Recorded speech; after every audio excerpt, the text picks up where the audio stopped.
Hello, എല്ലാവർക്കും ഒരു പുതിയ വീഡിയോയിലോട്ട് സ്വാഗതം. ഇന്നത്തെ വീഡിയോയിൽ സയൻസ് ക്യൂസുമായി ബന്ധപ്പെട്ട ചില ചോദ്യങ്ങളും ഉത്തരങ്ങളുമാണ് നമ്മൾ ഡിസ്കസ് ചെയ്യാനായിട്ട് പോകുന്നത്. അപ്പോൾ നമുക്ക് വീഡിയോയിലോട്ട് പോവാം.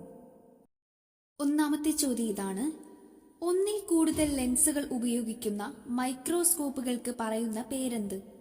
ഒന്നിൽ കൂടുതൽ ലെൻസുകൾ ഉപയോഗിക്കുന്ന മൈക്രോസ്കോപ്പുകൾക്ക് പറയുന്ന പേരെന്ത്? ഉത്തരം കോമ്പൗണ്ട് മൈക്രോസ്കോപ്പുകൾ. അടുത്ത ചോദ്യം: കടലിന്റെ ആഴം അളക്കുന്നതിന് ഉപയോഗിക്കുന്ന ഉപകരണമായ സൊണാറിന്റെ പൂർണ്ണനാമം എന്താണ്?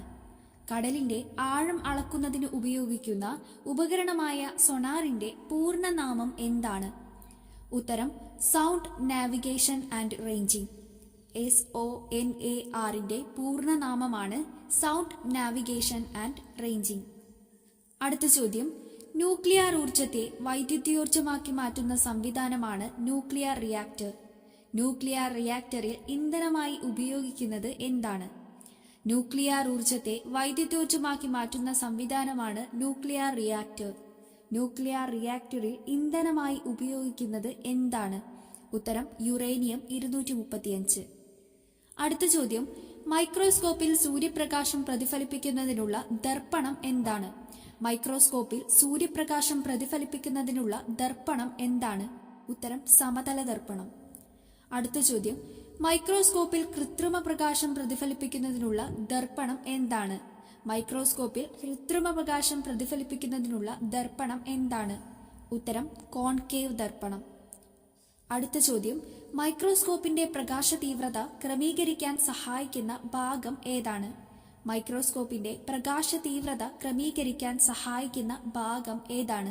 ഉത്തരം ഡയഫ്രം.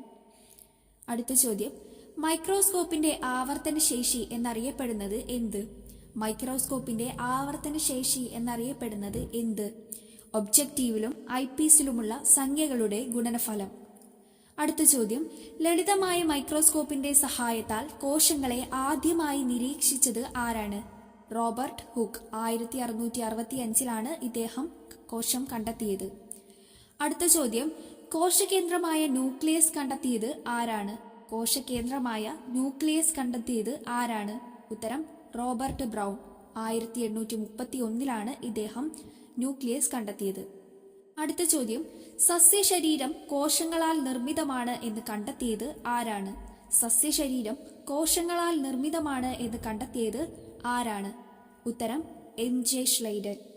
1838 MJ ഷ്ലൈഡൻ സസ്യശരീരം കോശങ്ങളാൽ നിർമ്മിതമാണ് എന്ന് കണ്ടെത്തിയത്.